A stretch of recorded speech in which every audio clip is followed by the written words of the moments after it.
Hello and welcome to Rotted Reviews, and today I want to take a look at the 1990 anthology horror film, Tales from the Darkside. Before I get into this review, I want to take a quick moment here and give a big shout out and a thank you to all of my Patreon Rotted Soul subscribers out there. I only have one tier, it's $1 a month tip jar. Been adding a little bit more value to it as far as like a Discord server, going to be doing some early access videos and so on and so forth. But thank you to all of these folks out here that have supported me above and beyond. Thank you. Now let's go ahead and get into the review. Now, this movie has a very interesting pedigree to it. In 1982, there was a little movie that was released. There was a collaboration between George Romero, Stephen King, Tom Savini, a few other folks called Creepshow. And in 1987, it had a sequel, Creepshow 2, but between that time, they wanted to make a potential TV series out of it. Creepshow had done moderately well, and they wanted to make a TV series. So they couldn't secure all of the rights to Creepshow to turn into a TV series. So what they did was they took the name Tales from the Darkside and basically made Creepshow the show. But it was called Tales from the Darkside, and it was on for 4 seasons between 1984 and 1988. And so based on the success of Creepshow 2, they wanted to capture the success of the TV show and incorporate the name into a new anthology. Now, this is a lot of speculation, but this is basically confirmed by Tom Savini, who calls Tales from the Darkside the movie essentially Creepshow 3. And that's basically how it shakes out. Now, this is an anthology movie that has a binding segment storyline that introduces 3 unique stories. The first of which is called Lot 249, which was an adaptation done by Michael McDowell of an Arthur Conan Doyle story. And in this story here, we have some students that are competing for the same, well, let's just say grant for our fellowship. And one does another dirty, and it's a story of revenge that has to do with mummies and artifacts and so on and so forth. It's an odd coincidence, us meeting, since we were both in heated competition for the Penrose Fellowship. Oh, wait, you said it. Competition. Somebody has to win. But not always the better man. It's an interesting enough story. I enjoyed it well enough. It has Steve Buscemi, Christian Slater, and it was the actual feature-length motion picture debut of Julianne Moore. Overall, done fairly well. A pretty basic revenge story, but nicely done. Then we have the story of The Cat from Hell. And this was a George Romero adaptation of a Stephen King short story, and it was fantastic through and through.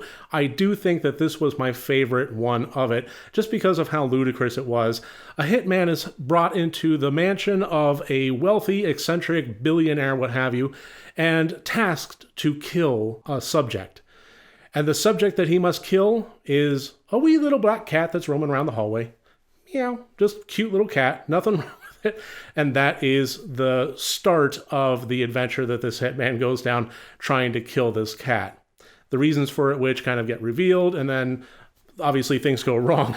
And the third and final segment of this was called Lover's Vow, which was written by Michael McDowell and based on Japanese folklore of the Yuki-onna, specifically one that was inspired by Lafcadio Hearn in his book Kwaidan, Stories and Studies of Strange Things.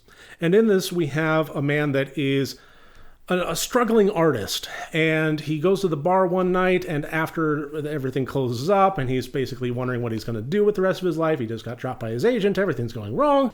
Wyatt, I'm broke. I can't live on nothing. And I can't live on 10% of nothing. The bartender who's with him gets destroyed and mauled by a big demon, and this demon then makes him promise that he will spare his life if he never talks about what happened that night. If he never mentions about the demon, if he never mentions anything about what the demon looks like, anything like this, he basically just mums the word for the rest of his life, that life will be spared. And the story continues on from there.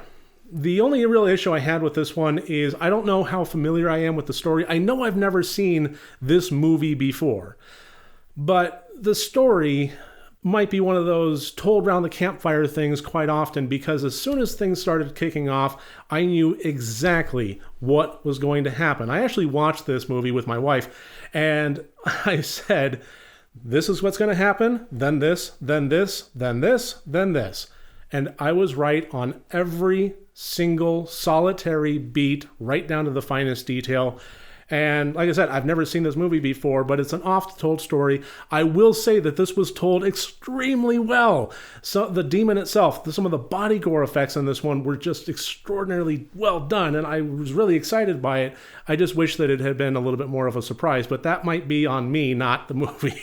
And so at this point, I'm going to go ahead and throw up the scores here. As always, 4 different categories, each one worth up to 25 points for a total possible score of 100 points. I enjoyed this movie through and through. I'm a sucker for anthology films. When they're told well and told right, I love them to pieces. And this was a great example of that. I love these classic ones. There was a great moment. I mean, I love the Amicus anthologies for their own merit. They have a little bit of a softball approach to things, but they're very character-driven, very soft.